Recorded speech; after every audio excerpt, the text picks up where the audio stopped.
हम योग सूत्रों का स्वाध्याय कर रहे हैं। योग सूत्रों के स्वाध्याय का अर्थ है जीवन का स्वाध्याय, अपने चित्त का स्वाध्याय, अपने चित्त का अध्ययन मनन।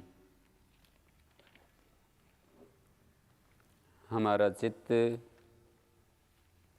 शांत है, अशांत है, ज्ञानी है, अज्ञानी है, धार्मिक है, अधार्मिक है, स्वस्थ है, अस्वस्थ है। इन सब चीज़ों का अध्ययन ये योग सूत्रों के अध्ययन से जुड़ा हुआ है। हम शारीरिक रूप से स्वस्थ हैं, मानसिक रूप से स्वस्थ हैं, बौद्धिक रूप से स्वस्थ हैं, तो हमारा जो जीवन है, हमारा व्यक्तित्व है, वो पूर्ण है। कहीं से भी अस्वस्थ हैं, कहीं से कमज़ोर हैं, निर्बल हैं, तो उतनी हमारे जीवन में अपूर्णता कही जाएगी। और अपूर्णता हमारे लिए कष्टप्रद होती है, पूर्णता हमारे लिए सुखदायक है। जितने अंश में जहाँ जहाँ हम पूर्ण होते हैं,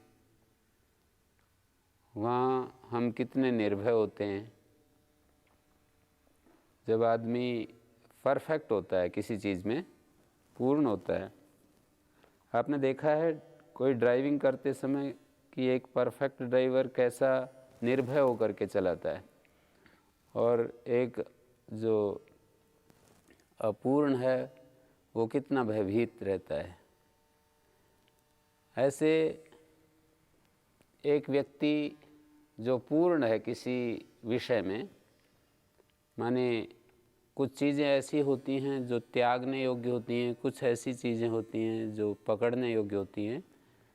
तो जैसे त्यागने योग्य चीज़ों के विषय में कोई व्यक्ति एकदम निर्भ्रांत है, पूर्ण है, तो वहाँ कितना निर्भय होता है। उसको भय नहीं होता है कि ये चीज़ें पता नहीं चिपक न जाएं, तेने छोड़ तो दी पर कभी चिपक न जाएं, तो उसको भय लगा रहता है। और जो भय है वो हमारे जीवन में ज्ञान को उत्पन्न नहीं होने देता। जब तक किसी विषय में हम भयभीत हैं, हम ज्ञान से दूर ही रहते हैं। इसलिए निर्भयता बहुत ज़रूरी है। वेद शास्त्रों में जब हम वेदों का अध्ययन करते हैं, तो जैसे और चीज़ों की प्रार्थनाएं की गई हैं, वैसे निर्भयता के लिए भी प्रार्थना की गई है। अभयम मित्राद, अभयम मित्राद, अभयम ज्ञाताद, अभयम परोक्षात, अभयम नक्तम, अभयम दीवाना, सर्वा आशा मम मित्रम भवन्तु। मित्र से भी मैं भय रहित रहूं, अमित्र से भी भय रहित रहूं, जिनको मैं जानता हूं उनसे भी भय मुक्त रहूं, और जिनको मैं नहीं जानता उनसे भी भय मुक्त रहूं। रात में भी भय मुक्त रहूं, दिन में भी भय मुक्त रहूं, एकांत में भी भय मुक्त रहूं, समूह में भी भय मुक्त रहूं। कितनी ऊंची चीज़ है ये कि कोई व्यक्ति भय मुक्त रहे। कितनी अच्छी चीज़ है। जीवन में सहजता के बिना ये स्थिति की कल्पना करना कठिन है। जब सब विषयों में हमारा जीवन सहज हो जाता है, पूर्ण सहज, तभी हम अब भय मुक्त होते हैं। पूर्ण सहजता का अर्थ है जब हमें प्रयास नहीं करना पड़ता किसी चीज़ के लिए। अर्थात स्वस्थ रहने के लिए हम स्वस्थ रहते हैं, पर वो हमारा स्वभाव बन जाता है। स्वस्थ रहने के लिए हमें कोई प्रयास करने की ज़रूरत नहीं होती है। स्वस्थ रहने के लिए जो नियम पालन करने की आवश्यकता होती है, वे सभी नियम पालन होते हैं, पर उनके लिए प्रयत्न नहीं होता कि मैं इन नियमों का प्रयत्नपूर्वक पालन करूं। इतने वो सहज होते हैं। जैसे बहुत सारी चीज़ें हमारे लिए सहज हैं, आप उनको अनुभव कर सकते हो, कितनी सहज हैं। आप धूम्रपान नहीं करते हैं तो आपके लिए कितना सहज है उसका त्याग। सुरापान नहीं करते हैं, कितना सहज है उसका त्याग। आप व्यभिचार में नहीं हैं तो कितना सहज है उसका त्याग। आप चोरी में नहीं हैं तो कितना सहज है उसका त्याग। तो ये जो चीज़ें हैं, शरीर से, मन से, वाणी से, तीनों स्तरों पर वो चीज़ हमें स्पर्श नहीं करती जिसमें हम सहज होते हैं। और हमें जो करना चाहिए वो भी सहज रूप में होता रहता है। जिन चीज़ों में हम सहज होते हैं उनके लिए हम ध्यान नहीं करते, प्रयास नहीं करते हैं कि देखो मुझे ये चीज़ इस तरह से बोलने की है, मुझे सच बोलना है, मुझे झूठ नहीं बोलना है। स्वभाव जब बन जाता है तो उससे अतिरिक्त और क्या करेगा वो। मनुष्य का जो स्वभाव है, स्वभाव यदि हमारा बन गया है, पर ये तो बहुत ही हमारे जीवन की साधना का जो अंतिम फल है। जीवन किसी किसी विषय में जो हम साधना करते हैं और उसका जो पूरा फल पक जाता है, उसका ये परिणाम होता है। पर जब तक वो स्थिति नहीं आती है तब तक जो प्रयास हैं, एफर्ट्स हैं, वो अपरिहार्य हैं। हमें प्रयास करने ही होते हैं अपने आप को चीज़ों से, व्यसनों से, बुराई से बचाए रखने के लिए प्रयास करने ही पड़ते हैं और करने चाहिए भी। शरीर के स्तर पर हो सकता है किसी को कम प्रयास करने पड़े शरीर के बचाव के लिए, बुराइयों से शरीर को बचाने के लिए हो सकता है कम प्रयास करने पड़े, पर अपने वाणी को बचाने के लिए थोड़े उससे ज़्यादा प्रयास करने पड़ेंगे। और मन को बचाने के लिए तो बहुत ज़्यादा अंदर से सचेत रहने की आवश्यकता है, शांत रहने की आवश्यकता है, स्थिर रहने की आवश्यकता है। तब आदमी का मन उन चीज़ों से बच सकता है। हम जब शांत स्थिर रहते हैं, हमारी बुद्धि स्थिर रहती है, हमारा मन शांत रहता है। मन की शांति और बुद्धि की स्थिरता बहुत बहुत बहुत ज़रूरी है। और ये दो चीज़ें यदि सध जाती हैं, मन से हम शांत हैं और बुद्धि में स्थिर हैं, तो फिर सहज जीवन चलता है।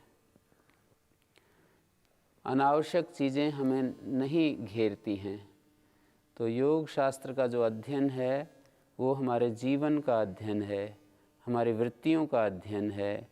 और हम इन वृत्तियों के अध्ययन के द्वारा हम अपने वृत्तियों को समझते हुए, वृत्तियों को जानते हुए हम समझ जाते हैं कि ये वृत्तियां जो है यही हैं दुख का मूल।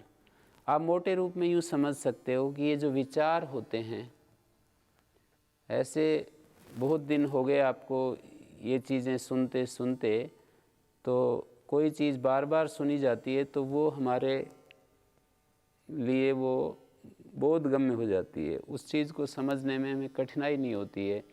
तो वृत्ति शब्द भी आपके लिए अपरिचित नहीं रहा कि वृत्ति क्या चीज़ है, कैसे हमारे अंदर कार्य कर रही है ये वृत्तियाँ, प्रत्यय, जो ज्ञान व्यापार हैं, हमारे चित्त के ज्ञान रूप जो व्यापार हैं, वे कैसे कैसे हमारे अंदर विविध रूपों में क्रियाशील हैं। तो जो ये विचार हैं, ये विचार ही हमारे जीवन में हमें सुख देते हैं, ये विचार ही हमें दुख देते हैं, ये विचार ही हमारे को भयभीत करते हैं, ये विचार ही हमारे को शांत रखते हैं। तो विवेकपूर्ण, विचारपूर्ण स्थिति में रहने के लिए हम सब लोग, हमारे गुरुजन, हमारे शास्त्र इसके लिए बहुत बल देते हैं कि आदमी विचारहीन होकर के ना जिए, पूर्ण विचारवान होकर के अपना जीवन जिए। ये एक वाक्य हमें सुनने के लिए मिलता है कि व्यक्ति को विचारशील होकर या विचारवान होकर के विचारवान ही प्रज्ञावान होता है।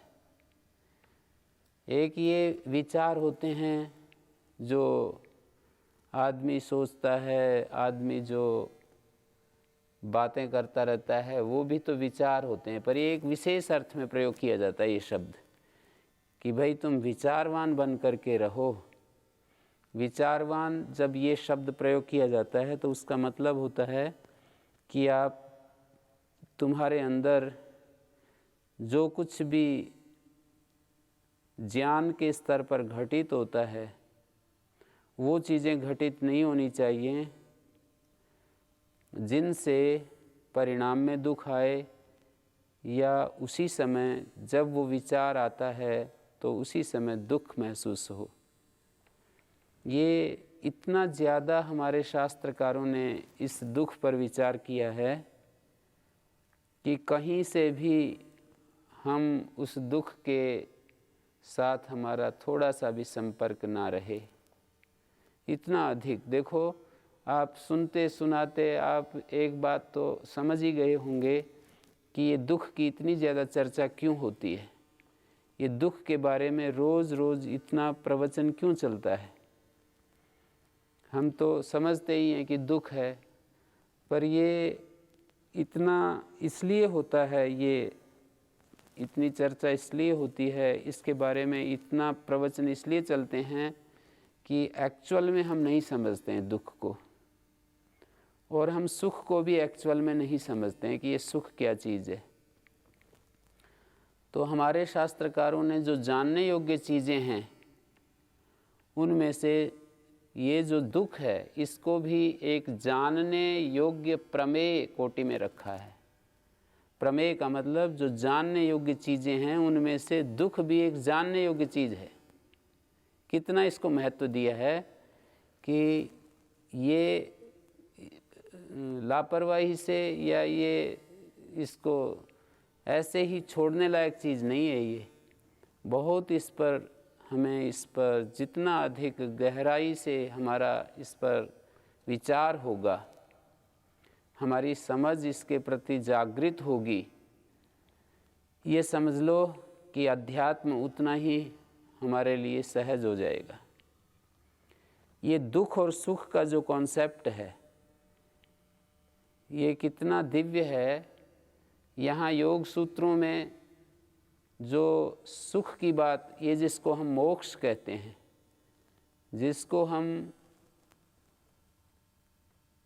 आनंद कहते हैं, जिसको हम एक ईश्वर प्राप्ति कहते हैं, आत्म साक्षात्कार कहते हैं, और अंग्रेजी में जिसके लिए ब्लिस शब्द का प्रयोग होता है, ये आप इसको सुख शब्द से कह सकते हैं। तो मैं ये समझ पाया हूँ कि आदमी बहुत कम समझते हैं सुख और दुख के बारे में। सुख को भी नहीं समझते हैं, दुख को भी नहीं समझते हैं।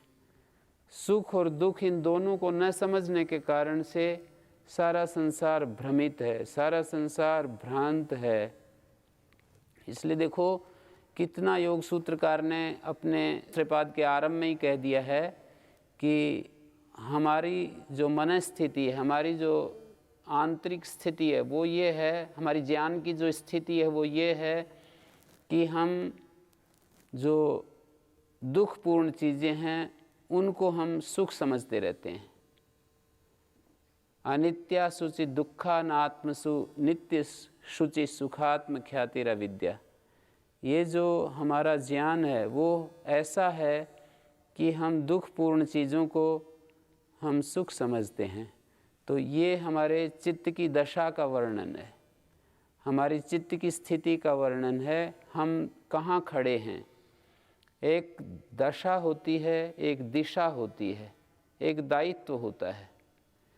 हमारी जो दशा है वो हमें यदि पता चल जाए और हमारी दिशा ठीक हो, ये तो मेरी दशा है, यहाँ मैं खड़ा हूँ और ये मेरा लक्ष्य है, और वहाँ तक पहुँचने के लिए ये मुझे दायित्व पूरे करने होंगे, ये तीन चीज़ें यदि हमारे को समझ आ जाएं, ठीक से स्पष्ट हो जाएं कि मैं यहाँ खड़ा हूँ और मैं ये चाहता हूँ, अल्टीमेटली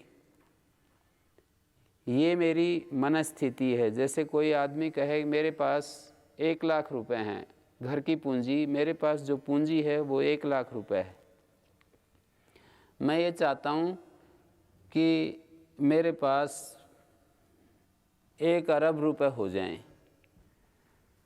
तो पूछता है कि इस स्थिति को पाने के लिए आर्थिक दृष्टि से वहाँ पहुँचने के लिए मुझे क्या क्या करना पड़ेगा। तो उसको बताते हैं कि कोई बिजनेस करनी पड़ेगी, कोई बहुत ही बुद्धि से कुछ ऐसा करना पड़ेगा जो संसार को उसकी डिमांड हो और जो है किसी ने दूसरे ने वो ना किया हो, ऐसा लगाओ दिमाग। तो वो अपना दिमाग लगाता है, बहुत मेहनत करनी पड़ेगी, पुरुषार्थ करना पड़ेगा। ये सारे यदि आप कंडीशंस पूरी कर देते हैं तो निश्चित रूप से आप सक्सेस हो जाएंगे। लंबे समय तक आप इस काम को यदि करेंगे, मेहनत करेंगे, पुरुषार्थ करेंगे, अपना पूरी ऊर्जा उसमें लगाएंगे, पूरा मन उसमें लगाएंगे, तो धीरे धीरे आप सक्सेस हो जाएंगे। ऐसे कोई सलाह देता है और वो व्यक्ति वैसा करते हुए उस स्थिति को पा जाता है। ये तो एक पैसे की स्थिति। ऐसे ही राजनीतिक दशा हमारी है कि भाई मैं तो कोई पहचानते नहीं, जानते नहीं, पर मेरे को प्रधानमंत्री बनना है, मेरी तो ये पक्की चाह है, मैं प्रधानमंत्री बनना चाहता हूँ। तो उसके लिए बताया जाता है कि आपको इस रास्ते से चलना पड़ेगा, लोगों की सेवा करनी पड़ेगी, लोगों के दिल में अपना जो प्रभाव है वो स्थापित करना पड़ेगा, लोगों का विश्वास जीतना पड़ेगा कि लोग जो हैं आपको एक विश्वसनीय व्यक्तित्व के रूप में समझ सकें, भरोसा कर सकें लोग। ऐसा कुछ करना पड़ेगा, लोगों को सिद्ध करना पड़ेगा, प्रमाणित करना पड़ेगा कि मेरा कुछ ऐसा कोई भी इस तरह का, मैं आपकी सेवा करूंगा और आपके भरोसे को, आपके विश्वास को नहीं तोड़ूंगा। इस तरह से जो करके दिखा सकोगे तो ज़रूर जनता जो है आपको सपोर्ट करेगी और आप अपने लक्ष्य में पूर्ण हो जाओगे। ये राजनीति की दिशा एक खिलाड़ी के लिए आज मैं एक विशेष दिशा में आगे बढ़ना चाहता हूँ। मैं कहीं पढ़ रहा था, एक बच्ची छोटी उम्र में ही उसको पोलियो हो गया और वो पोलियो का जो शिकार जो होता है उसको आप जानते ही हो, उसका पैर खराब हो जाता है, घसीटते घसीटते वो चलता है। पर वो छोटी उम्र में ही कहा मैं विश्व रिकॉर्ड स्थापित करना चाहती हूँ दौड़ में। उसको तो पोलियो हो गया था, पर उसके मन में वो अभिप्सा, उसकी जो चाह थी कि मैं दौड़ने में सबसे आगे आना चाहती हूँ। और वो उसकी जो इच्छा थी, उसकी जो अभिप्सा थी, उसकी जो चाह थी, धीरे धीरे वो लगी रही और वो मतलब उसका पैर थोड़ा थोड़ा ठीक होने लगा और वो पहली बार जो है ओलंपिक में भाग लेने तक, वहाँ तक पहुँच गई। ये सच्ची घटना बता रहा हूँ। और वो पहली बार शायद उसका नंबर नहीं आया, पर वो फिर भी हिम्मत रखी और वो करती रही और वो आखिरी में अगली बार जो है उसने मेडल जीत ही लिया। तो इस तरह से जो निश्चयी होते हैं, स्वामी जी को आप देखते ही हैं कि व्यवस्था परिवर्तन करनी है तो उसके लिए क्या करें, पूरे देश को अपनी बात सुना रहे हैं, उसके लिए मेहनत कर रहे हैं, उसके लिए जो भी उपाय हो सकते हैं, लोगों से संपर्क करना, लोगों तक पहुंचना, अपना संदेश पहुंचाना, लोगों का विश्वास इस तरह से, लोगों के मन पर ये विश्वास जमाना कि हम आपके लिए कुछ करना चाहते हैं। और आप देख ही रहे हैं उसके कितने मतलब व्यापक परिणाम होते हैं। तो ये एक व्यक्ति की एक जो उसकी जो उसका जो रास्ता है उसको कैसे तय करना होता है वो हम देखते हैं। कितना आदमी को उस दिशा में मेहनत करनी पड़ती है। एक लाइन में आगे बढ़ने के लिए, एक विशेष क्षेत्र में अंतिम चरम सीमा पर पहुंचने के लिए ये तो सुनिश्चित है कि बहुत ही ज़्यादा मेहनत करनी पड़ती है। थोड़ी मेहनत नहीं, बहुत ज़्यादा मेहनत करनी पड़ती है अंतिम स्थिति पर पहुंचने के लिए। जैसे एक आदमी का इतना ही है कि मेरे को एक छोटी मोटी नौकरी मिल जाए और जैसा तैसा भी एक जीवन जीने के लिए मेरे को एक छोटी सी आजीविका मिल जाए और बस मेरे को ज़्यादा नहीं चाहिए, तो उसको अधिक परिश्रम की आवश्यकता नहीं होती है। पर एक दिशा में बहुत आगे कोई निकलना चाहता है तो उसको प्रचंड पुरुषार्थ करना पड़ता है। तो ये दिशा जो होती है वो कई प्रकार की हैं। जैसे मैंने कुछ वर्णन किए, आपको बल की दिशा में आगे बढ़ना है, धन की दिशा में आगे बढ़ना है, आपको राजनीति में आगे बढ़ना है, आपको माने विद्या के क्षेत्र में आगे बढ़ना है। कोई ये कहता है कि मैं तो विद्वान बनना चाहता हूँ, आपको भाषाविद बनना है, या आपको जीवन की साधना करनी है।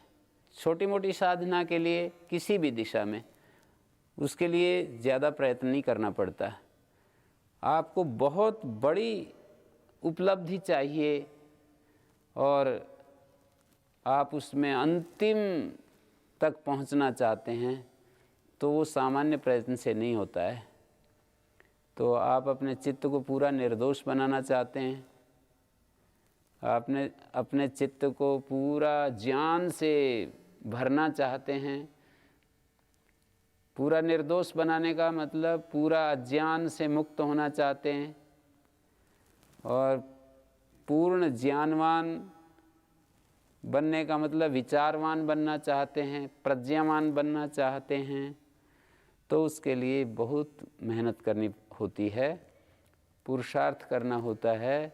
क्षण क्षण में अपने चित्त को ऐसे देखना पड़ता है जैसे कि कोई अरबों का कोई खजाना हो और उस खजाने पर किसी को नियुक्त कर दिया जाए कि आपकी ड्यूटी है और आपको ये संभालना है, और यदि आपने कुछ भी इसमें से निकल गया, कुछ भी इसमें से चला गया, तो आपको फांसी की सज़ा सीधी प्राप्त हो जाएगी।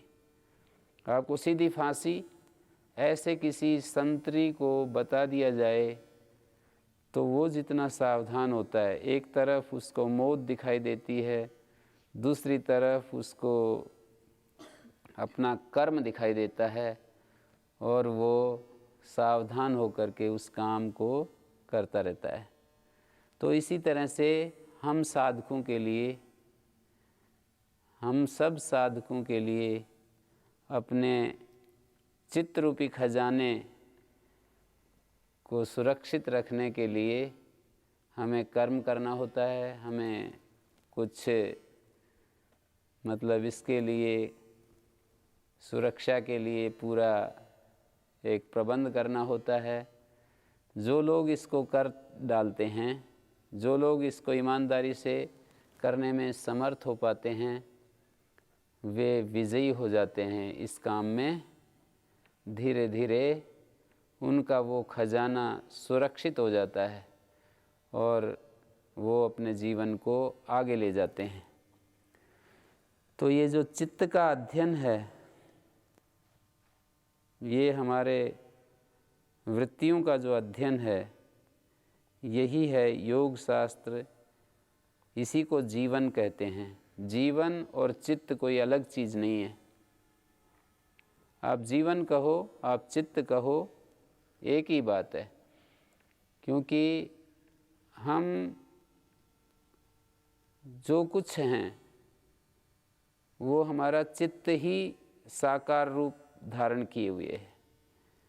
हमारा जो चित्त है वो स्थूल रूप में, यदि वो चित्त स्थूल रूप में आता है तो वही हमारा व्यवहार हो जाता है। हमारा चित्त ही तो हमारा व्यवहार हो जाता है। तो चित्त हमारा कितना हिंसक है, अहिंसक है, कितना करुणामय है, कितना क्रूर है, चित्त हमारा कितना लोभी है, उदार है, हमारा चित्त कितना लालची है, प्रलोभन में फंसने वाला है, निर्लोभ है, प्रलोभनों से मुक्त है, ये सब हमारे चित्त में बसा हुआ है। लोभी कौन है? हमारा चित्त है। निर्लोभी कौन है? वो भी वही है। तो एक चित्त कितना मतलब छोटी छोटी चीज़ों पर भी डिग जाता है। एक चित्त उसके सामने पूरा साम्राज्य भी यदि आ जाए, ऐसे ऐसे उदाहरण हम सुनते हैं। एक एक व्यक्ति के, स्वामी दयानंद को किसी राजा ने कहा कि ये सब आपका ही है, आप एक काम ना करें, बस ये जो आप और सब काम करो पर एक काम ना करें, ये जो आप मूर्ति पूजा का खंडन करते रहते हैं ये हमारी समझ में नहीं आ रहा, ये काम ना करें।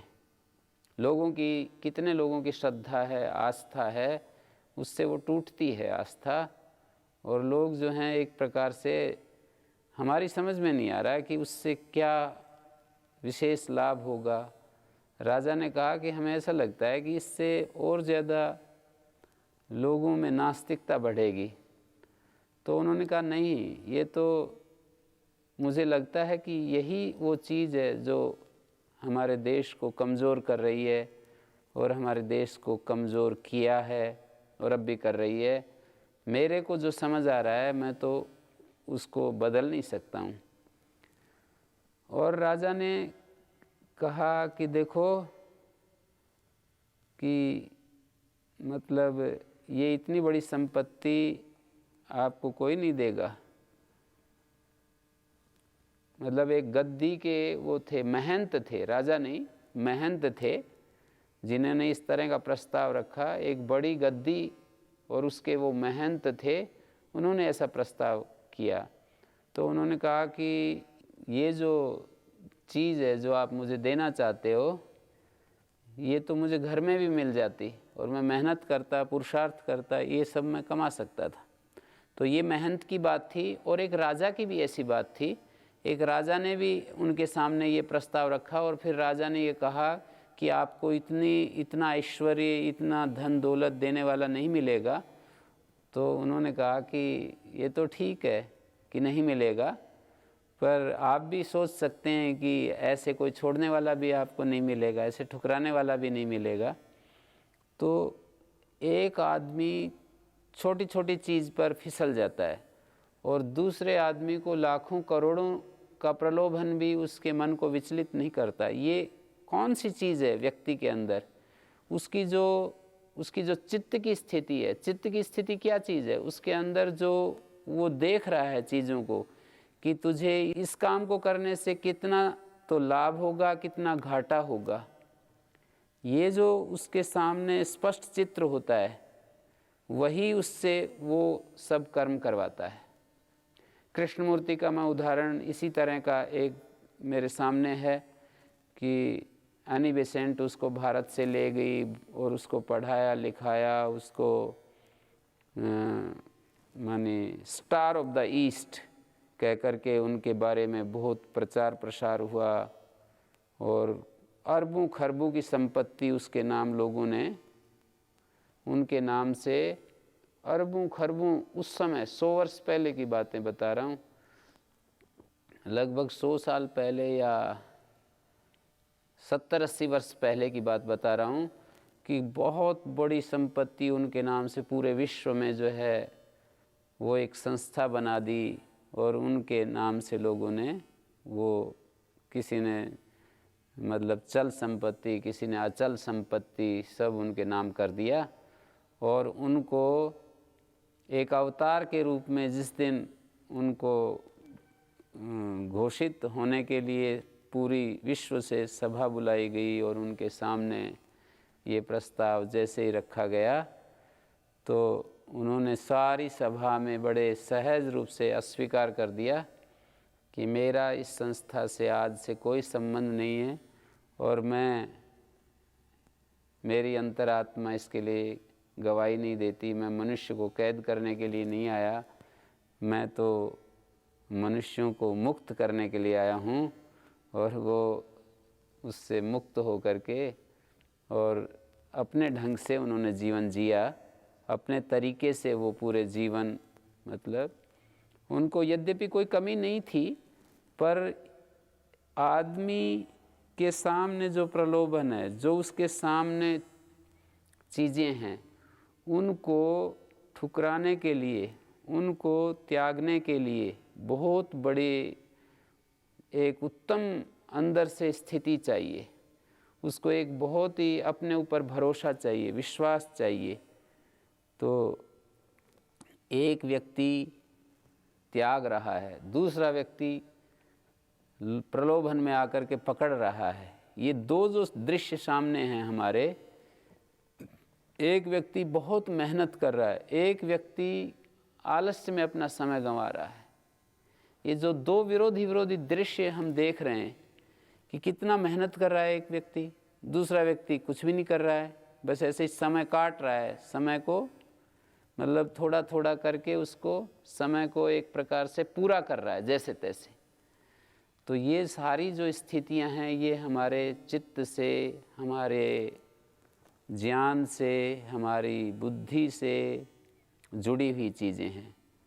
हमारे को शास्त्रकारों के द्वारा, गुरुजनों के द्वारा अपने ज्ञान को शोधन करने के लिए बार बार प्रेरणा दी जाती है कि अपने ज्ञान का शोधन करो किसी भी उपाय से, इस ज्ञान को निर्मल कर लो, इस ज्ञान को स्थिर कर लो। बस जो बात मिलती है उसको अंदर बिठा लो, वो इधर उधर ना हो, ऐसे कहा जाता है। तो हम अपने मन का अध्ययन करते हुए, अपने चित्त वृत्तियों का अध्ययन करते हुए हम ये पाते हैं कि ये वृत्तियाँ तो बहुत ही जल्दी हमारी बिखरती रहती हैं। एक समय हमें इच्छा होती है, एक समय बड़ा अच्छा लगता है, पर वो जो स्थिरता है, वो जो हमें अच्छा महसूस होता है, जिस रास्ते पर हम चल रहे होते हैं, वो स्थायी नहीं रह पाती है। तो इसी के लिए साधना की जाती है कि हम अपने मन को साध लें। जैसे जैसे हमारे अभ्यास सबल होते जाते हैं, हमारे अंदर वो स्थिरता भी बढ़ जाती है, इतनी बढ़ जाती है कि हम सहज हो जाते हैं, निर्भय हो जाते हैं। जैसे मैंने कहा कि वो निर्भयता हमारे जीवन में आ जाती है, इतनी निर्भयता आ जाती है कि हम जैसे उन महापुरुषों को आज हम याद करते हैं और उनके उदाहरण और उनके दृष्टांत को सामने रख कर के खुश होते हैं, ऐसे इतनी स्थिरता आ जाती है कि हम दूसरों के लिए उदाहरण बन जाते हैं। हम किसी को उदाहरण बना रहे हैं, फिर हम ही उदाहरण बन जाते हैं दूसरों के लिए। तो ये जो स्थिति कि हम दूसरों के लिए उदाहरण बन जाएं किसी किसी क्षेत्र में, स्वामी जी कहते रहते हैं, एक बात आपने खूब सुनी होगी कि भाई आदमी को नंबर 1 बनने का प्रयास करना चाहिए। आदमी के पास जो क्षमताएं हैं, जो ऊर्जा है, नंबर 1 बनने का उसको अपने सामने ये रखना चाहिए टारगेट। तो ये जो मैंने इस पर काफ़ी विचार किया, नंबर 1 बनने का अर्थ ये नहीं है स्वामी जी का कि सब लोगों को कैमरे के सामने और सभी लोगों का अखबार में चित्र। उनका जो तात्पर्य है वो ये होता है कि हमको भगवान ने कुछ स्पेशल दिया है। आदमी की जो बुद्धि है, आदमी का जो व्यक्तित्व है, हमारे एक आचार्य जी हैं, वो कहा करते हैं कि भाई छाया और माया आदमी के साथ ही चलती है। छाया और माया, जैसे हम चलते हैं तो छाया हमारे साथ साथ होती है। तो ये माया कौन सी माया? बुद्धि का नाम माया है। एक हमारे अंदर जो बुद्धि तत्व है उसको माया कहते हैं। तो छाया और माया साथ साथ चलती है। हमारी जो ये बुद्धि है और जो हमारी शरीर की जो छाया है, ये छाया वाला तो दृष्टांत है। समझाई ये गई है बात कि हमारे अंदर जो ये बुद्धि है, ये सब के अंदर कुछ ऐसे स्पेशल है कि दूसरे के पास नहीं है।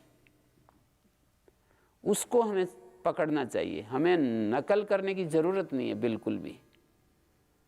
और उसको हम पकड़ लें और उसको बढ़ाएं तो हम ऐसे स्पेशल हो जाएंगे कि दूसरों के पास वो हो ही नहीं सकती वो चीज़। ये चीज़ यदि समझ में आ जाए तो जीवन की एक बड़ी चीज़ समझ में आ गई है, ये कहूँगा मैं। क्या? कि हम अपने आप में यूनिक हैं। यूनिक का मतलब होता है कि अनकम्पेरेबल। हम जो हैं वो ऐसे यूनिक हैं कि हमारी किसी के साथ तुलना की ही नहीं जा सकती। तो हम कुछ ऐसे स्पेशल हो सकते हैं अपने जीवन में कि कोई दूसरा हो ही नहीं सकता वैसा। मतलब कोई बहुत लोग पहचाने या ना पहचाने, इससे मतलब ये कोई मैटर नहीं करता। ऐसे ये कुछ बात ही नहीं है कि कितने लोग हमें जानते हैं, कितने लोग हमें पहचानते हैं, कितने लोग हमको उस विषय में। हम ऐसे स्पेशल हो सकते हैं, ऐसे मतलब हमारी उस विषय में गति हो सकती है यदि हमने अपनी उस चीज़ को पहचान लिया और उधर हमने पूरी शक्ति लगा दी तो हम हो सकते हैं। मतलब मैं ये कहना चाहता हूँ कि हम हैं, ऐसा नहीं कह रहा, क्योंकि हमने पहचाना नहीं और उधर मेहनत नहीं की तो स्पेशल कैसे होंगे। हमने अपनी प्रकृति को पहचाना नहीं और अपनी प्रकृति को पहचान कर उसमें अपनी शक्ति लगाई नहीं, तो अब हम दूसरों से स्पेशल हैं, हम अनकम्पेरेबल हैं, ऐसे कैसे कह सकते हैं। हम अपनी प्रकृति को पहचानें और प्रकृति को पहचान कर उसमें अपनी शक्ति लगाएं, अपनी ऊर्जा लगाएं, पूरी मेहनत करें, उसमें हम पूरा, उसमें जो उसके लिए एफर्ट्स किए जाते हैं वो पूरे एफर्ट्स करें, तो हम उस स्थिति को प्राप्त कर लेते हैं, वहाँ पहुँच जाते हैं, उस चीज़ को पा लेते हैं जिसको स्वामी जी कहते हैं कि भाई मैंने भी इसी तरह से आगे बढ़ने के लिए प्रेरणा पाई कि मैं जब छोटा बच्चा था तो जब गांव में लोग आते थे, बड़े बड़े अधिकारी, डिप्टी कमिश्नर वगैरह आते थे, तो लोग बहुत सारे गांव में इकट्ठे हो जाते और वो बात चलती, कहते कि ये डीसी हैं पूरे ज़िले के, वो मालिक होते हैं, राजा होते हैं। तो मेरे मन में आता कि भाई ये यदि ऐसे बन सकते हैं तो हम भी बन सकते हैं इस तरह। तो स्वामी जी डीसी तो नहीं बने, पर डीसी के गुरु, डीसी के मार्गदर्शक, डीसी के यानी डीसी उनके लिए मिलने के लिए कितना वो करते हैं, मतलब अपना सौभाग्य समझते हैं, वैसे बन गए। तो ये उदाहरण मैंने इसलिए दिया कि ये ज़रूरी नहीं कि आप स्वामी जी की तरह ही भाषण देंगे, स्वामी जी की तरह ही समाज में जा कर के मतलब उन्हीं की शैली में आप काम करेंगे तब ये समझा जाएगा कि आप संसार के नंबर 1 व्यक्ति बन गए हैं। आप जो हैं आप वही पूर्ण बन जाएं। जैसे एक चंपा का फूल है तो खिल जाए अपने उसमें, चंपा का फूल पूरा का पूरा खिल जाए। एक गेंदा का फूल है तो पूरा का पूरा खिल जाए, इतनी बात कही जा रही है। एक मोगरा का पुष्प है तो वो खिल जाए। कभी भी मोगरा का फूल चमेली का या चंपा का या रात रानी का फूल नहीं बनेगा, और रात रानी का जो फूल है वो चमेली का फूल नहीं बनेगा। हम बन सकते हैं, ऐसी बात नहीं। चंपा का फूल भी मोगरा का फूल बन सकता है, पर उसके लिए हमें बहुत लंबे समय तक इंतज़ार करना पड़ेगा, अभिप्सा करनी पड़ेगी। तो जो हम हैं उसी दिशा में यदि हम मेहनत करेंगे तो हमारी गति बहुत आगे, मतलब शीघ्रता से हम पहुंच जाएंगे। मनुष्य एक स्थिति से पूरा का पूरा अपने को आपको बदल सकता है, अपने आप को पूरा का पूरा चेंज कर सकता है। यदि ऐसा न कर सके तो ये शास्त्र, ये गुरुजन, ये शिक्षाएं, ये सत्संग, ये सब व्यर्थ है। ये स्कूल, ये जितना भी ये प्रबंध है, ये सारा परिवर्तन के लिए, रूपांतरण के लिए है। बच्चों को स्कूल में जाना होता है, स्कूल में जाते हैं, सीखते हैं। आप लोग रोज़ सत्संग सुनते हैं, आप लोग पुस्तकें पढ़ते हैं, आप महापुरुषों की वाणी सुनते हैं। ये सारा किस लिए है? ये सुनना सुनाना इसीलिए है कि हमारे को अपने आप को बदलना है, अपने आप को परिवर्तन करना है। जो ज्ञान हमारे पास आ रहा है उस ज्ञान के अनुरूप अपने आप को, अपने व्यक्तित्व का गठन करना है, अपने आप को उस ज्ञान के अनुरूप ढालना है। तो ये हम बदल सकते हैं। हम चाहें तो, जैसे हमारी कोई रुचि नहीं है बिल्कुल भी राजनीति में, पर हमने इच्छा की तो हम बड़े अच्छे राजनीतिज्ञ बन सकते हैं। ऐसा नहीं कि मेरी प्रकृति नहीं है तो मैं दूसरा काम कैसे करूं, पर उसके लिए आप एक टाइम लिमिटेशन नहीं बना सकते हैं कि आप एक अच्छे राजनीतिज्ञ इसी शरीर में, इसी जीवन में आप बन जाएं। आप मेहनत करेंगे, पुरुषार्थ करेंगे, पूरे जीवन कोशिश करेंगे, फिर आपको कुछ थोड़ा, क्योंकि कुदरत हमारे को इसी तरह से फल देती है। जिस दिशा में हमारे एफर्ट्स होते हैं उसी दिशा में हमारे को वो फल मिलते हैं। कोई आदमी बुद्धि का काम करेगा बहुत ज़्यादा तो उसकी बुद्धि बढ़ जाएगी। कोई आदमी शरीर से मेहनत करेगा बहुत ज़्यादा, शरीर से मजबूत हो जाएगा। और इसी तरह से अगले जन्म में भी, जैसे किसी आदमी ने जीवन भर बुद्धि से मेहनत की, बुद्धि का काम किया, तो उसकी बुद्धि बढ़ी हुई रहेगी और शरीर की तरफ उसने ध्यान नहीं दिया तो उसका शरीर कमज़ोर, उसका जो सूक्ष्म शरीर है उसमें वो तत्व उसके साथ जाएंगे कि उसको अगला जीवन जो मिलेगा, ऐसे माता पिता, ऐसा माहौल, ऐसा जो ज्ञान, कि वो उसका शरीर तो कमज़ोर रहेगा और बुद्धि बहुत ज़्यादा विकसित। और ऐसा करते करते, क्योंकि जिस दिशा में हमारा कर्माशय है उसी दिशा में हमारे फिर आगे कर्म होते हैं। हमारा कर्माशय यदि बुद्धि से जुड़ा हुआ है तो आगे जो कर्म होते हैं वो फिर हमारे बुद्धि से ही आगे बढ़ते हैं। तो मैंने देखा कि कुछ लोग जो शरीर से बहुत मजबूत हैं वो बुद्धि से इतने स्ट्रांग नहीं हैं, और कुछ लोग बुद्धि से बहुत मजबूत हैं वो शरीर से मजबूत नहीं है। इसका कारण क्या है? मुझे तो ये समझ में आया कि बुद्धि से जो मजबूत हैं वो इसलिए मजबूत हैं कि उन्होंने उस दिशा में परिश्रम किया है, मेहनत किया है, बहुत समय से मेहनत करते चले आ रहे हैं। और शरीर से मजबूत हैं, उस दिशा में उन्होंने मेहनत किया है, मेहनत की है, तब वो शरीर से मजबूत हैं। अब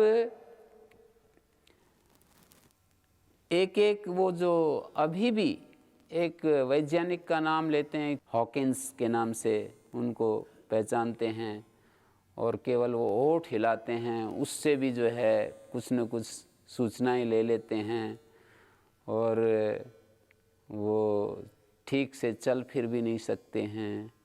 छोटी उम्र है फिर भी जो है वो बहुत ही, मतलब उनका शरीर उनका साथ नहीं दे रहा है। तो वो ऐसा जो उनको इतना अच्छा जो मस्तिष्क मिला है, इतनी अच्छी बुद्धि मिली है, उस दिशा में बहुत प्रयत्न हुआ है उनकी तरफ से। पीछे वाले जन्मों में एक के बाद एक सैकड़ों जन्मों से वो प्रयास करते हुए आ रहे हैं। उसका ये परिणाम है कि उनको प्रकृति ने, कुदरत ने या भगवान ने, जो भी कहें, एक ज्ञानमय शक्ति तो काम कर ही रही है सब जगह। कल भी जैसे हम कह रहे थे कि आइंस्टीन कहता है कि मैं देखता हूँ थ्रू आउट इस नेचर में एक इंटेलिजेंस काम कर रहा है। मैं उस भगवान में पूरा विश्वास करता हूँ जिसने अपने आप को मैनिफेस्ट किया हुआ है इस क्रिएशन में, तो वो जो हॉकिंस जैसे लोगों की जो बुद्धि है, उनको वो बुद्धि प्रकृति ने, ऐसा नहीं है कि बस वो पैदा हो गए हैं और उनको तो ऐसी बुद्धि मिल गई, और एक सामान्य आदमी को ये भी नहीं समझ में आता कि मतलब स गच्छति का क्या अर्थ है, और एक वाक्य समझाने के लिए उसको बहुत ही बार बार उसको एक वाक्य याद करने के लिए उसको 100 बार उसको रिपीट करना पड़ता है, फिर भी बुद्धि में नहीं बैठता है। तो ये जो फ़र्क है, ये ऐसे नहीं, ये सारा हमारे ही, इसलिए कभी भी आदमी को निराश नहीं होना चाहिए और कभी दूसरे को अच्छे देख करके ललचाना भी नहीं चाहिए, क्योंकि भाई उसने मेहनत की है तब उसके पास है, और भाई हमने निष्क्रियता को अपनाया तो निष्क्रियता का ही फल मिलेगा उस दिशा में। मैं जिस दिशा में निष्क्रिय रहा हूँ उस दिशा में मुझे कैसे क्यों फल मिले, किस लिए मिले? मैंने धन कमाने के लिए कुछ मेहनत, परिश्रम, पुरुषार्थ, बुद्धि लगाई नहीं, तो मेरे पास धन क्यों आए, किस लिए आए? मैं उसका किस रूप में मैं उसका पात्र बनूं? जब मैंने कुछ किया ही नहीं तो मैं क्यों पात्र बनूं उसका? और मैंने बुद्धि से काम किया तो मैं क्यों ना पात्र बनूं? बुद्धि से मेहनत की है तो ज़रूर मुझे वो चीज़ मिलेगी।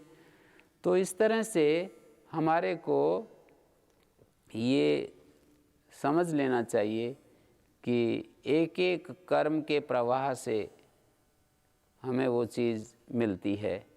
एक एक हमने युग युगों तक एक एक विषय में हमने साधना की है। एक एक विषय यही है, बुद्धि की साधना की है, अहिंसा की साधना की है। अहिंसा की साधना करते करते हमारा हृदय प्रेम और करुणा, और हम बहुत ही नरम हो जाते हैं, काइंड हार्ट हो जाते हैं। करते करते हम दूसरे को दुख नहीं दे सकते, हम दूसरे को पीड़ित नहीं कर सकते हैं। ये ऐसे नहीं हुआ है उसको, एक व्यक्ति तो बहुत करुणा से भरा हुआ है, एक व्यक्ति में बहुत क्रूरता है, वो दूसरों को मारता हुआ पीछा नहीं देखता, दूसरों को कष्ट देता हुआ उसको कुछ महसूस ही नहीं होता है। ये जो फ़र्क है ये ऐसे नहीं है, ये सब सारा इसके पीछे जो चक्र है वो कर्म का चक्र है। तो हम जो है अपने जीवन में जो शुभ है, जो अच्छा है, उसको समझने की कोशिश करें। उसको हम नेचर कहते हैं, हमारी जो नेचर है उसको हम प्रकृति कहते हैं। वो प्रकृति हमें ढूंढनी चाहिए कि मेरी प्रकृति क्या है, किस चीज़ में मुझे रस आता है। प्रकृति वो होती है जिसमें हम बोर नहीं होते, जिस काम को करते हुए हमें रस आता है। जैसे कई भाई अष्टाध्यायी में हम लगाते हैं पर वो पढ़ नहीं पाते हैं, पर ज़रूरी नहीं कि अष्टाध्यायी ही इस जीवन के लिए एक अंतिम चीज़ है।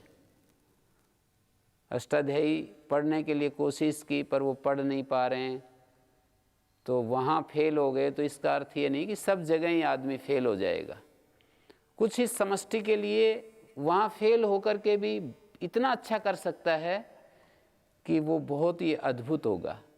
और एक व्यक्ति इधर अपना जो सामाजिक जीवन है और अष्टाध्यायी से दूर है, इसमें वो सक्सेस नहीं हो रहा है, तो ये मतलब नहीं कि वो सब जगह ही फेल हो जाएगा। हो सकता है वो पढ़ाई में इतना अच्छा चले, बहुत ही अच्छा, और कोई ऐसा भी होता है कि जहाँ लगा दें वहीं पहले दर्जे का हो। तो ये तो हमारी सामर्थ्य अलग अलग होती हैं। हमें अपनी प्रकृति को खोजना चाहिए। वो प्रकृति, हमारी प्रकृति वो होती है जिसमें हमको हर वक्त आनंद रहे। हमें ऐसा महसूस ना हो कि ये समय तेरा किस काम में लग रहा है, ऐसा अंदर से फील ना हो, तो वो हमारी प्रकृति होती है। जैसे कोई विद्या का काम और कोई शास्त्र का कार्य जैसे जब होता है, उसमें कठिन से कठिन, उसमें जब मैं अपने अनुभव को जब आपके सामने शेयर करूं तो मैं ये कहूँगा कि जितनी कठिन बात होती है और उसमें अपना मन लगाता हूँ, अध्ययन करता हूँ, तो उसमें मेरे को मतलब ऐसा महसूस होता है कि समय का सदुपयोग हुआ है। व्याकरण पढ़ाते समय भी जब कोई विषय बहुत कठिन होता है और उसको मैं विद्यार्थियों के सामने चर्चा करता हूँ और उनके साथ शेयर करता हूँ, तो समय गायब हो जाता है, समय का ध्यान ही नहीं रहता है। कई बार, कई सैकड़ों बार हमने अनुभव करके देखा कि समय जैसे ऐसे होता है कि अस्तित्व में है ही नहीं समय। घंटों बीत जाते हैं और हमारे को ध्यान ही नहीं रहता है कितना समय चला गया, और जैसे कुछ भी काम नहीं है, ऐसे ही गपशप लड़ा रहे हैं, किसी से बातें कर रहे हैं, कोई उसमें यूजलेस टॉक्स बोलते हैं ना, कोई उसमें कोई उसका परिणाम कुछ अच्छा निकल नहीं रहा है, केवल हम मनोरंजन कर रहे हैं। तो उसमें हमें पश्चाताप होता है, उसमें महसूस होता है कि ये क्या इतना समय वेस्ट हो गया, सारा समय चला गया। तो इसका मतलब ये है कि हम सिग्नल्स ले सकते हैं कि भाई ये मेरी प्रकृति नहीं है, ये छिछला मनोरंजन मेरी प्रकृति में नहीं है। तो उससे बच करके यदि मैं अपने जीवन को चलाऊंगा, उससे अपने आप को बचाऊंगा उन परिस्थितियों से, उन चीज़ों से, तो मेरे को आनंद रहेगा। और यदि इस तरफ ध्यान नहीं दूंगा तो ये इसी तरह से दुखी होता रहूँगा। तो ऐसे आप लोग भी अपनी प्रकृति को ढूंढ सकते हो कि हमारी कौन सी प्रकृति है। उस प्रकृति के अनुसार ये कर्म के माध्यम से अपने आप को मैनिफेस्ट करने का ये तरीका बताया जा रहा है कि हम अपने आप को संसार में कैसे दूसरों के सामने या अपनी सामर्थ्य या अपना जो बीज है, उस बीज को कैसे हम सबके समक्ष प्रस्तुत करें। हमारे अंदर वो बीज ज़रूर कुछ न कुछ ऐसा है जो वो हमारे अंदर ही वो बीज उपस्थित होगा, हमारे अंदर ही है वो बीज। पर इसको पहचानने के लिए बहुत मतलब आप ये कहेंगे तत्काल, जैसे मैं ये चीज़ चर्चाएं आपके सामने रख रहा हूँ, आप सबके मन में ऐसा आएगा कि कैसे पहचाने जी, हम अपनी प्रकृति को कैसे पहचाने, दूसरा कैसे बताएगा कि ये तुम्हारी प्रकृति है, ये तो आपको ही पहचानना पड़ेगा, दूसरा कैसे बताएगा। दूसरा बता सकता है यदि रात दिन उसके साथ रहें और वर्षों वर्षों तक गुरु के सानिध्य में जैसे पहले के लोग रहते थे कि 50-50 साल तक गुरु के पास रहते थे, लगातार 50-50 वर्ष तक उसके पास रहते थे और फिर उनसे पूछते थे कि अब मुझे बताओ कि मैं क्या करूं, किस लायक हूं मैं। तो ना तो शिष्यों में ऐसा धैर्य है, ना उनमें ऐसा सामर्थ्य है कि वो बस फटाफट, जैसे भोजन भी आजकल जैसे फास्ट फूड और सब जगह फास्ट सब जगह, तो ऐसे यदि शिष्य में धैर्य हो और वर्षों तक वो उनके सानिध्य में रहे तो गुरु बता सकता है। पर इतना धैर्य तो होता नहीं है ना, धैर्य नहीं है तो फिर स्वयं उसको स्वयं ही खोजना पड़ेगा कि मेरी कौन सी प्रकृति है, क्या किस चीज़ में मुझे रस आता है, किस चीज़ में मेरे लिए सबसे अच्छा है, कौन सा मैं काम करूं। क्योंकि ये जो काम की जो पहचान है, ये यदि हमारे प्रकृति से तालमेल खाती हो तो जीवन में रस बहुत ही ज़्यादा हमारे को उस चीज़ से हमें रस बढ़ जाएगा निश्चित रूप से।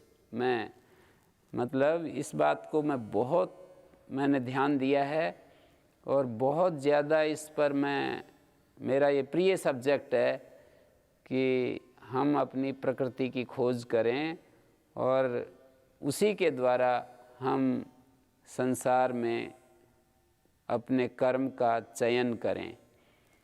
हमारी प्रकृति के विरुद्ध यदि काम मिल गया तो हमारी वो हालत होगी, संसार की नज़रों में हम सक्सेस हो भी गए, सफल व्यक्ति बन भी गए, फिर भी हमें आनंद नहीं आएगा जीवन में। एक व्यक्ति के जन्मदिन पर बहुत सारी भेंट आ रही थी, लोग, क्योंकि वो बहुत ही एक सक्सेसफुल एक उद्योगपति हो गया था, तो उसको बहुत ज़्यादा लोग जो है मतलब इधर से उधर से सब तरफ से लोग उसको भेंट चढ़ा रहे थे। तो ऐसे हमारे को पता चलता है, हम जो काम करते हैं उससे पता चलता है कि हमारी मांग क्या है। मानी उस काम को करते समय यदि हम बोर होते हैं या कभी शांत क्षणों में उस काम को करने के बाद बोर होते हैं, और समय बार बार देखना पड़ता है कि इतना समय हो गया, इतना समय हो गया, 1 दिन पूरा हो गया, 2 दिन पूरे हो गए, 3 दिन पूरे हो गए, इस तरह से समय बार बार समय का ख्याल आता है। ऐसे कुछ सिग्नल्स हैं जिनसे हम पहचान सकते हैं कि यदि ऐसा हो रहा है तो हमारे को हमारी रुचि के अनुसार, हमारी प्रकृति के अनुसार हम नहीं कर रहे हैं, हम नहीं चल रहे हैं। तो हमें बहुत ही ज़्यादा इस विषय में विचार करने की बात है कि ये इग्नोर करने का विषय नहीं है, इसको ऐसे टालने का विषय नहीं है, ये अंधाधुंध बेहोशी में जीने का ढंग नहीं है कि आदमी ऐसे जीता रहे और जो कुछ आ गया सामने करता रहे। तो ये सारा जो विषय है, ये मनोविज्ञान का विषय है, ये भी एक चीज़ है जो हमें करने की है। इस चीज़ को यदि हमने पहचान लिया, पकड़ लिया, ये जो महापुरुष होते हैं, ये जो महान आत्माएं जिनको हम कहते हैं, उनमें और एक साधारण आदमी में मैं तो भाई यही अंतर समझ पाया हूँ कि वो अपनी प्रकृति को पहचान लेते हैं, सामान्य आदमी पहचान नहीं पाता है। वो जिस काम के लिए इस धरती पर आते हैं वो पूरा पकड़ लेते हैं कि तू इस काम के लिए आया है, और वो उसी में अपनी ऊर्जा, अपनी शक्ति, अपनी सामर्थ्य उसी में पूरी की पूरी लगा देते हैं। साधारण आदमी वो परिस्थितियों के अनुसार और घटनाक्रम के अनुसार जैसा जैसा उसको मिलता जाता है वैसा वैसा वो चलता रहता है, कभी कुछ कभी कुछ कभी कुछ, इसी तरह से चलता रहता है। जैसी परिस्थितियाँ होती हैं, जैसा उसके सामने एक मौका आता है, अवसर आता है, उसी तरह से वो चलते रहते हैं जीवन में। तो उनके जीवन का पूरा इसलिए विकास नहीं हो पाता, उनका जीवन जो है पूरा विकसित नहीं हो पाता है, उनका जीवन खिल नहीं पाता है फूल की तरह। पुष्प जब चारों तरफ महकता है तो सबको अच्छा लगता है, फूल जब खिलता है तो सभी को आँखों को सुंदर लगता है और नाकों को भी सुरभि से भर देता है, सुगंध से भर देता है, सारे वातावरण को सुवासित कर देता है। तो हमारा जो जीवन है एक अविकसित फूल की तरह है, जैसे एक बंद कली होती है उसकी तरह है हमारा जीवन। ये कली खिल जाए तो हमारे लिए भी ये अच्छी होगी और दूसरों के लिए भी ये अच्छी होगी। तो वो कली कैसे खिलती है, हमारे चारों तरफ जो वातावरण होता है उससे भी इस कली के खिलने में मदद मिलती है। हमारी जो चाह होती है, इच्छा होती है, उससे भी ये कली खिलती है। और जो हम जिन लोगों के संपर्क में होते हैं वो कैसे हैं, उनके द्वारा भी ये कली खिलती है। तो एक एक जो हमारे जीवन का रूप है वो खिलना चाहिए, पूरा विकसित होना चाहिए। अविकसित हम जीवन में रहते हैं, और अविकसित जो जीवन का जो रूप है वो सुगंध नहीं बिखेरता है। सुगंध तो जीवन में तभी आती है, तो आप चाहे पतंजलि योगपीठ में रहते हैं और यहाँ आपको केवल आप यहाँ पर रहते हैं और अपना जीवन जीते हैं और कुछ काम करते हैं। पर मैं आपको कहूँ कि जैसे आप हवन करते हैं, वहाँ पर एक मंत्र बोलते हैं, ओम अमृतोपस्त्रणमसि स्वाहा, ओम अमृतापिधानमसि स्वाहा, ओम सत्यम यशस्श्रीर्मयी श्रीश्रयतां स्वाहा। वहाँ आप 3 मंत्र बोलते हैं और इन मंत्रों को बोलते हुए एक एक मंत्र से थोड़ा थोड़ा जल पीते हैं, जिसको आचमन कहते हैं वहाँ यज्ञीय भाषा में, वहाँ की लैंग्वेज में आचमन कहते हैं। तो आप कहते हैं, हे अमृत, तू मेरा उपस्तरण है, माने नीचे का जो वस्त्र है, बिस्तर पर जो बिछाया जाता है, अमृतोपस्तरणमसि स्वाहा, तू मेरा उपस्तरण है, तू मेरा अपिधान है। अपिधान का मतलब होता है ऊपर जो वस्त्र ओढ़ा जाता है, उसको अपिधान कहते हैं। और फिर कहा, सत्य, यश और श्री, ये 3 चीज़ें मेरे जीवन में आ जाएं। मेरा जीवन सत्य से भर जाए, मेरा जीवन यश से भर जाए और श्री से भर जाए। श्री का मतलब धन संपत्ति नहीं, श्री तो जो चीज़ सेवा के लिए हमारे पास है वो श्री है। जैसे मेरे पास विद्या है, शास्त्र का ज्ञान है, ये समझो श्री है मेरे लिए, कि इसके द्वारा मैं सेवा कर सकता हूँ। मैं जो ज़रूरतमंद लोग हैं, जो अभावग्रस्त हैं इस विषय में, जो चाहते हैं कि हम शास्त्र को सीखें समझें, जो शास्त्र को सीखना चाहते हैं, संस्कृत सीखना चाहते हैं, तो उनके लिए सेवा के लिए श्री का मतलब ही होता है श्रीय सेवायाम। जो इसका प्रवृत्ति निमित्त परक जो अर्थ है श्री का, वो है सेवा का साधन। जिसके द्वारा हम सेवा करते हैं वो श्री होती है। संस्कृत जो शब्द होते हैं वो एक एक क्रिया के योग से उन शब्दों का उस वस्तु के लिए प्रयोग होता है। पहले इस बारे में काफ़ी चर्चा हुई है। जैसे गो शब्द है, तो गमन क्रिया के कारण से गो को गो कहते हैं। एक ही चीज़ को अलग अलग नामों से पुकारते हैं, उसके अलग अलग गुणों के कारण से। संस्कृत में पर्यायवाची शब्द नहीं होते हैं, मतलब वहाँ पर सिनोनिमस जैसे शब्द बोले जाते हैं कि पर्यायवाचक, कि ये चीज़, ये शब्द एक चीज़ को बताने के लिए हैं। यही तो पर्याय बोला जाता है। पर्याय का मतलब 10 शब्द किसी एक चीज़ को बताएं। तो संस्कृत में जितने भी वो शब्द होते हैं, वो जैसे निरुक्त में जल के लिए 101 शब्दों का प्रयोग हुआ है। वेद में जल के वाचक 101 शब्द हैं। तो जल की 101 क्वालिटी बताई गई है अलग अलग शब्दों के द्वारा। तो चूंकि वे सारे एक जल को कह रहे हैं, इसलिए इस अर्थ में उनको पर्यायवाचक कह देते हैं। एक्चुअल में वो पर्यायवाचक नहीं है। उनका जो ये धात्वर्थ, उनका जो जिस क्रिया के कारण से वो शब्द उस चीज़ को कहते हैं, वो क्रिया अलग अलग है। वो क्रिया अलग अलग होने के कारण से वो अलग नाम पड़ गया है। जैसे गमन क्रिया के कारण से गो है, उसी चीज़ को अग्न्या भी कहते हैं। अग्न्या का मतलब न मारने योग्य होती है, तो न मारने योग्य इस क्रिया के कारण से उसको अग्न्या कहते हैं। और उसको धेनु भी कहते हैं। धेनु का मतलब जो दूध देने वाली है, तो दूध देना इस क्रिया के कारण से उसी पदार्थ को धेनु कह देते हैं।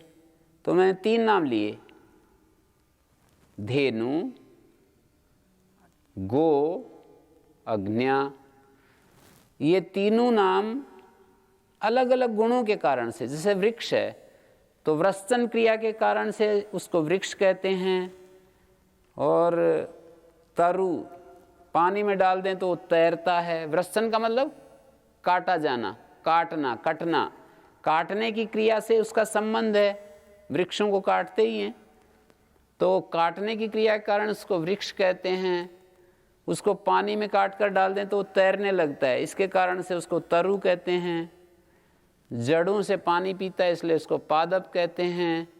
बहुत सारी शाखाएं होती हैं इसलिए उसको शाखी कहते हैं। अलग अलग क्रियाओं के कारण से अलग अलग नाम हो रहे हैं। आप यूँ कहेंगे कि ये जो नाम है ये क्रिया तो और जगह भी दिखाई देती हैं। जैसे तैरने की क्रिया के कारण उसको तरु कहा, तैरने की क्रिया तो किसी आदमी में भी दिखाई देती है, किसी पशु में भी दिखाई देती है, गाय में भी दिखाई देती है, वो भी तैरता है। तो इसके लिए कहा जाता है कि वो ये बात नहीं है कि और जगह नहीं दिखाई देती, पर उसमें जो दिखाई दे रही है उस पदार्थ का जो ये नाम रखा है वो उस क्रिया के कारण से है। बेशक दूसरी जगह भी वो क्रिया हो, उस क्रिया को वहाँ पर उस पदार्थ के लिए वो विनिगमक नहीं बनाया गया है, सिग्निफिकेंट उसके लिए वो शब्द उसको सिग्निफाई नहीं करता है। तो मैं बताना ये चाह रहा था कि जो संस्कृत शब्द होते हैं वो एक एक क्रिया को लेकर के उनका उस चीज़ के लिए प्रयोग होता है। तो स्त्री शब्द का भी एक विशेष क्रिया के कारण से स्त्री को श्री कहते हैं। हमारे पास जो कुछ भी ऐसा है विशेष जिससे हम सेवा करते हैं, हमारी बुद्धि अच्छी है और उस बुद्धि के द्वारा हम कुछ शास्त्र जान गए, कुछ भाषा जान गए, कंप्यूटर जान गए, तो यूँ समझ लो कि उसके द्वारा हम सेवा कर सकते हैं, दूसरों को बता सकते हैं। हमारे पास गणित का ज्ञान है, हमारे पास कोई विशेष भाषा का ज्ञान है, हमारे पास बिजनेस मैनेजमेंट है, हम शरीर से मेहनत करते हैं, तो उस समय वो हमारे लिए स्त्री होती है। हम किसी से कुछ सलाह देते हैं, कंसल्टेंट का काम करते हैं, तो वही हमारे लिए स्त्री है। तो ये कहा गया कि मेरे जीवन में सत्य, यश और श्री, ये तीन चीज़ें आ जाएं। इन तीन चीज़ों में कितना बड़ा जीवन का जो एक ऐश्वर्य है वो भर दिया गया है, वो बता दिया है। मेरे जीवन में सत्य आए, अर्थात मैं अंदर बाहर से एक रूप रहूं। मेरे जीवन में दिखावा ना हो, छल ना हो, कपट ना हो, और मैं किसी को धोखा ना दूं। मैं एकदम सरल जीवन जीऊं। सत्य का सरलता से संबंध है। इसलिए कहा कि 1000 कोई अश्वमेध यज्ञ करे और एक तरफ सत्य जीवन, तो सत्यमेव विशिष्यते। अश्वमेध सहस्राधि सत्यमेव विशिष्यते। 1000 अश्वमेध यज्ञ करे और एक तरफ सत्य, तो सत्य का ही ज़्यादा महत्व है। तो एक तो सत्य का मतलब है सिंपल जीवन, सत्य का मतलब सरल जीवन, सत्य का मतलब दिखावा रहित, छल कपट रहित, जैसा अंदर वैसा बाहर, बिल्कुल उसमें किसी को वंचना, किसी को ठगना, किसी को हानि पहुंचाना, किसी को नीचा दिखाना कुछ भी ना हो। इतना सरलता हो कि हमारे को कोई ऐसा स्वार्थ को सिद्ध करने के लिए हम अतिरिक्त कोई बात बोलें, ऐसी नहीं। तो सत्य हमारे जीवन में हो, एक बात कही, और दूसरी बात कही कि यश हमारे जीवन में हो। यश का मतलब होता है, मैं यश के ऊपर आता हूँ। यश का अर्थ है कि हम जो भी कुछ करते हैं वो दीपक की तरह दिखना चाहिए दूसरों को, अंधेरा करने वाला ना हो। एक आदमी को ही रोशनी मिले, पर हमारे जीवन से रोशनी फैलनी चाहिए। हमारा व्यवहार, हमारी वाणी, हम जो कुछ, कितने एक सीमित एरिया में भी, बेशक आप लोग इस तरह से यदि यशस्वी बन करके यहाँ पर आप अपना जीवन जिएं, तो ये पतंजलि योगपीठ केवल आप लोगों से ये स्वर्ग जैसा दिखाई देगा। कितने लोग दूर दूर से आएंगे और आपसे प्रकाश पाएंगे, और आप के जीवन को उदाहरण बन करके पूरा जो 1000 लोग यहाँ काम करते हैं उन सब को भी जीवन मिलेगा, आपके जीवन से वो भी जीवन प्राप्त करेंगे। ये है यश। यश जो होता है वो हमारे सारी जो एक्टिविटीज़, जो क्रियाकलाप हम करते हैं, उनका एक निचोड़ है, एक उसका परिणाम है, उसका जो फल है वो यश है। मतलब आप लोगों का जो जीवन जो आप जीते हैं, वो जीवन का जो एक रूप है, एक समग्र जो रूप है, उससे जो परिलक्षित होता है वो यश है। तो हम रोज़ ये प्रार्थना करते हैं, रोज़ हम वहाँ पर बैठ करके हवन करते समय ये बोलते हैं कि मेरे जीवन में सत्य हो, मेरे जीवन में यश हो और मेरे जीवन में श्री हो। ये है, श्री का मतलब है ये आश्रय बन जाएं। सत्यम यशः श्रीर्मयी श्री श्रयताम। सत्य, यश और श्री बनते हुए मेरा आश्रय ले लें, मुझ में आश्रय पाएं। जैसे कोई कहे कि ये मुझ में चीज़ आ जाए, उस लैंग्वेज में ये बोला गया। सत्य मेरे जीवन में आ जाए, यश मेरे जीवन में आ जाए, श्री मेरे जीवन में श्री बन जाए, अर्थात ये तीनों चीज़ें श्री बन जाएं। इन तीनों चीज़ों, ये तीनों चीज़ें मेरे जीवन के लिए श्री बन जाएं, मतलब मैं इनके द्वारा किसी की सेवा कर सकूं। सत्य श्री बन जाए, यश भी श्री बन जाए, और श्री माने कोई जो हुनर, कोई क्वालिटी, कोई विद्या, कोई धन संपत्ति, वैभव, भौतिक धन भी हो सकता है, वो आध्यात्मिक संपत्ति भी हो सकती है, कोई गुणों की संपत्ति भी हो सकती है, कोई नैतिक संपत्ति भी हो सकती है, कई प्रकार की संपदाएं होती हैं। उन सब को श्री शब्द से पुकारा जाता है। तो श्री बन जाए, सत्य श्री बन जाए, मेरा जो सत्य का व्यवहार है वो भी सेवा का माध्यम बन जाए, उससे भी मैं सेवा कर सकूं। यश मेरा श्री बन जाए, यश श्री बनेगा। यश एक ऐसा होता है कि उसको पहचानते हैं, पर उस यश से सब डरते हैं, उस यश का कोई अनुकरण नहीं करना चाहता, उस यश को देखना भी नहीं चाहते हैं।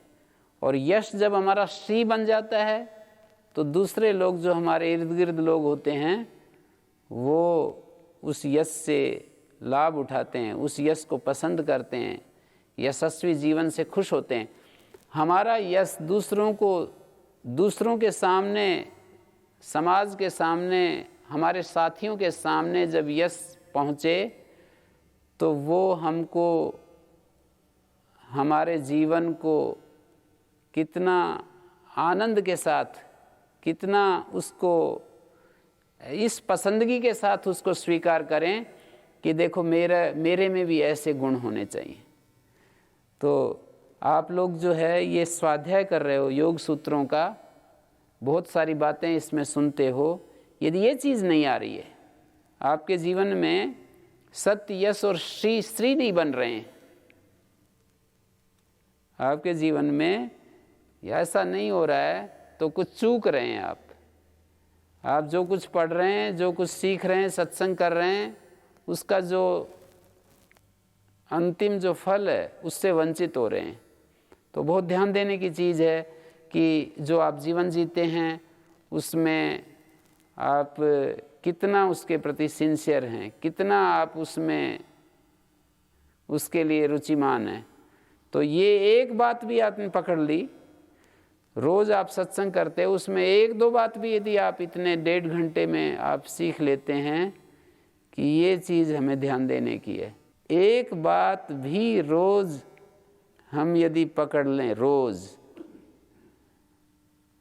कुछ लोग यूँ कहते हैं हमने तो आपकी बस एक बात पकड़ी है बहुत सारे प्रवचनों में, मतलब आपके बहुत सारे प्रवचन सुने और उन्होंने एक बात पकड़ ली है कि भाई ये जो है ना सुखी दुखी नहीं होना। तो हमें ज़्यादा सुखी दुखी अपने जीवन में नहीं होना है, सम रहना है।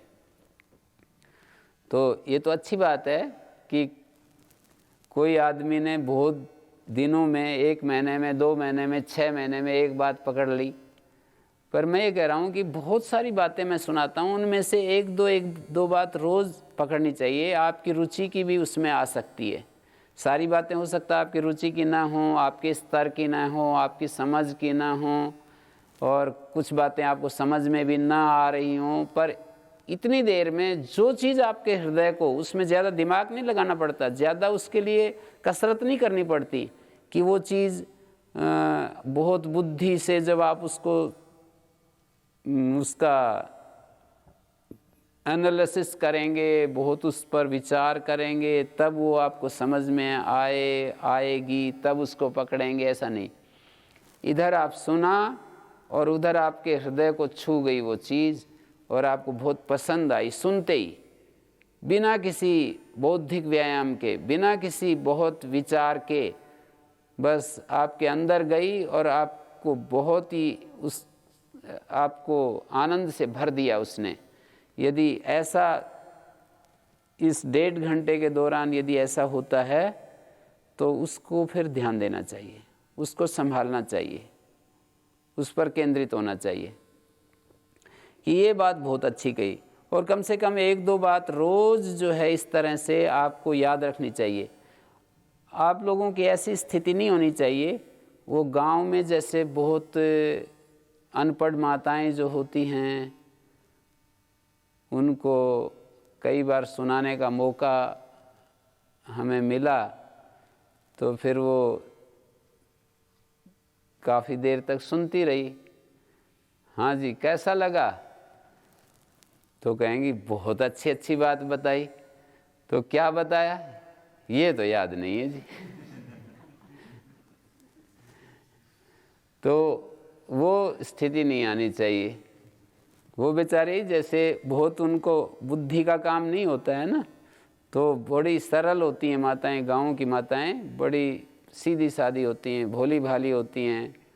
तो उनको अच्छी बातें इस तरह से बताया जाए तो वो सुनती रहेंगी। और फिर जो है, क्योंकि बहुत ही बहुत अच्छी बात बताई, स्वामी जी ने बहुत अच्छी बात बताई। क्या बताया? यो तो को न बेरो के बतायो।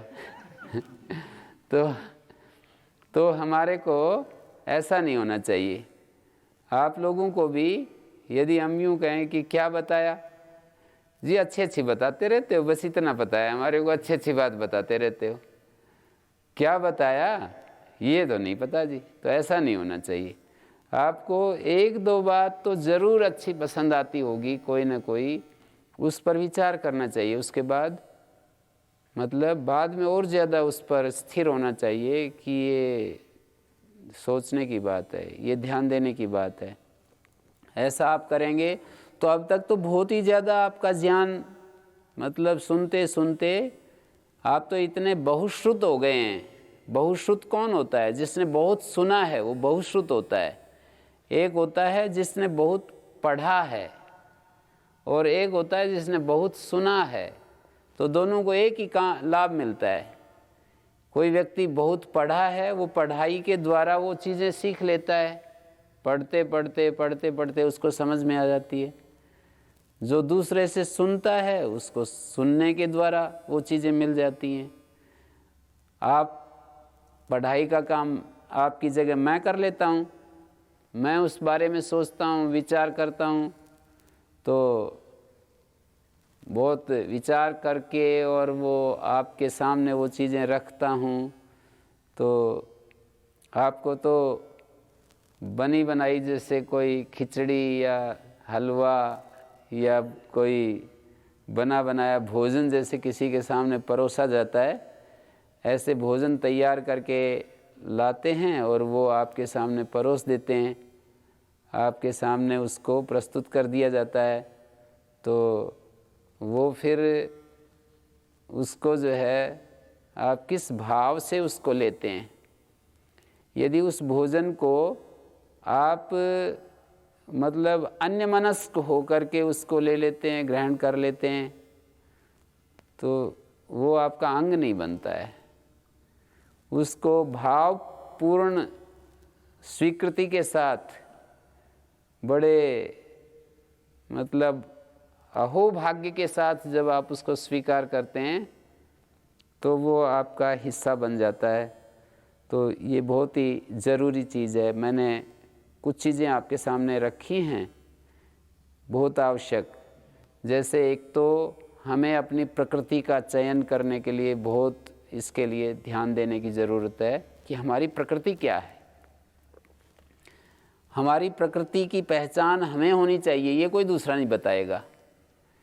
आप गुरुजनों के ऊपर छोड़ते हैं तो गुरुजन इतने जल्दी नहीं बताएंगे, न बता सकते हैं। बहुत लंबा समय चाहिए गुरुजनों के पास रहने का मौका भी आपको। वो गुरुजन भी तब बताते हैं रात दिन उनके साथ रहने का मौका मिले, जैसे उनके साथ ही खाएं पिएं, उनके साथ उठें बैठें। वैसी परिस्थितियां अनुकूल नहीं हैं कि आप गुरुजनों के साथ इस तरह से खाना पीना उठना बैठना।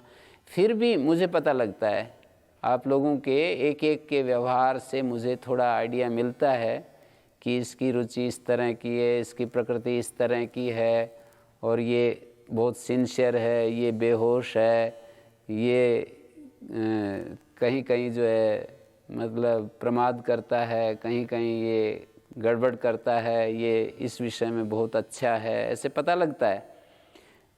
तो मैं आपको कहूँगा कि आप स्वयं अपने बारे में खोज कीजिए कि मेरी रुचि मेरा इंटरेस्ट कहाँ है, और कुछ सामूहिक इंटरेस्ट हैं वो हम सबको करने हैं। एक तो कर्म की बात होती है, जैसे किसी आदमी को पौधों की सेवा करने में बड़ा आनंद आता है, किसी व्यक्ति को गायों की सेवा में बड़ा आनंद आता है। मैंने एक व्यक्ति को देखा कि वो गायों की सेवा में बड़ा आनंद ले रहा, पर पौधों की तरफ बिल्कुल नहीं देखता था। गायों की सेवा में इतना आनंद लेता, मनुष्यों की सेवा में, गायों की सेवा में, पक्षियों की सेवा में इतना आनंद लेता है, अब भी है वो व्यक्ति, पर पौधों की सेवा में बिल्कुल उसका ध्यान नहीं है। तो एक दूसरा व्यक्ति है, पौधों की सेवा में बड़ा आनंद लेता था, पेड़ लगाता रहता था, पर दूसरी जगह उसकी सेवा नहीं। एक व्यक्ति पशु पक्षियों की, कुत्ते बिल्ली, इनको भोजन डालेगा, इनको रोटी डालेगा, और ये जो जंगल में कोई शिकार करते हैं एकदम से उसके साथ झगड़ा कर देगा। बहुत ही ज़्यादा वो पशु पक्षियों को, इन सब को जो है बहुत प्यार करता है, पर मनुष्य उसको पसंद नहीं है। मनुष्यों को देख करके बहुत ही उसका दिमाग गर्म रहता है। तो एक एक व्यक्ति की एक एक रुचि होती है। कोई पक्षियों की सेवा करता है, कोई मतलब गीता में रुचि लेता है, कोई वेद पढ़ने में रुचि लेता है, कोई एक एक व्यक्ति यज्ञ करने में बड़ा इंटरेस्ट लेता है। ऐसे ऐसे लोग भी मैंने देखे कि रोज़ाना 1 किलो घी का हवन कर रहे हैं, प्रतिदिन 1 किलो घी का हवन, 365 किलो घी का तो साल में हवन कर देते हैं। तो ऐसे ऐसे उनको बड़ा आनंद आता है उस काम को करने में। 1-1 किलो घी का रोज़ाना हवन कर रहे हैं। तो आपको किस चीज़ में इंटरेस्ट आता है ये आपको खोजना है। ये तो हुई कर्म की बात। कुछ ऐसे सामूहिक जो व्यक्तित्व हमारे सबके कुछ साझे काम हैं, वो हम सब के लिए ज़रूरी हैं, वो होने चाहिए। जैसे मनुष्य का जो प्रवृत्ति निमित्त परक अर्थ है मनुष्य का, जैसे अभी बात चल रही थी, स्त्री का मतलब सेवा करना। हर शब्द का ऐसा एक एक क्रिया के योग से उस शब्द को पहचाना जाता है। जैसे विष का मतलब विप्रयोग, उल्टे प्रयोग को विष कहते हैं संस्कृत में। विष मानी विप्रयोग, उल्टा प्रयोग को विष कहते हैं। इसी तरह से ये मनुष्य जो शब्द है, मनुष्य का मतलब मननशील। मनुष्य वो है जो मननशील हो। तो मननशील होकर के आपको सबको जीना है। मतलब आप जो कुछ जी रहे हैं, आपके जीवन में यम नियम, ये साझी चीज़ हैं। ये सबके अंदर आनी चाहिए। धर्म सबके अंदर आना चाहिए। धैर्य क्षमा, सहनशीलता, इंद्रिय निग्रह, मनोनिग्रह, अक्रोध, उत्तम विद्या, उत्तम बुद्धि, ये बुद्धि की स्थिरता, ये कुछ ऐसी चीज़ें हैं। इसमें यूँ आप यदि ये कहेंगे कि मेरी तो रुचि नहीं है, तो फिर गड़बड़ कर रहे हैं। आप यदि ऐसे कहें कि भाई जी मेरा तो इंटरेस्ट नहीं, मेरी तो प्रकृति नहीं, ये गलत बात है। यहाँ आप ये नहीं कहेंगे कि मेरी प्रकृति नहीं है यम नियमों का पालन करने की, मेरा तो इंटरेस्ट नहीं है यम नियमों के अंदर। ये सबके लिए ये करने की चीज़ है। यम नियम का अनुष्ठान, धर्म का आचरण, ये सबके लिए करने की हैं। सबके लिए अहिंसा अनुष्ठेय, अहिंसा का आचरण सबके लिए, सत्य का आचरण सबके लिए है। चोरी न करना, ब्रह्मचर्य धारण, अपरिग्रह, ये सबके लिए। शौच, संतोष, तप, स्वाध्याय, ईश्वर प्रणिधान, ईश्वर में अपने मन को लगाना, ये सबके लिए है।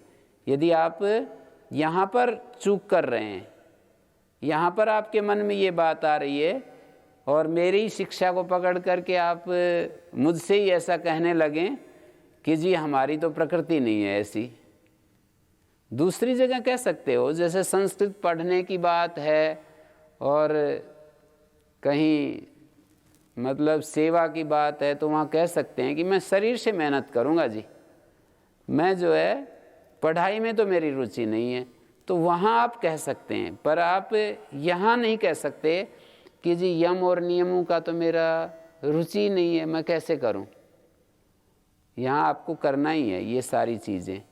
तो ये कुछ चर्चाएं आपके सामने रखी, आप जो है इस पर विचार करना, कोई अच्छी बात लगे तो उसको ध्यान देना और अपने जीवन को सौभाग्य से भरने के लिए भगवान की अनंत कृपाएं हमारे ऊपर निरंतर बरस रही हैं, विविध रूपों में उसकी कृपाएं बरस रही हैं। कृतज्ञता से अपना सिर उन कृपाओं के आगे झुकाते रहना और उसको स्वीकार करते रहना। ओम शांति शांति शांति।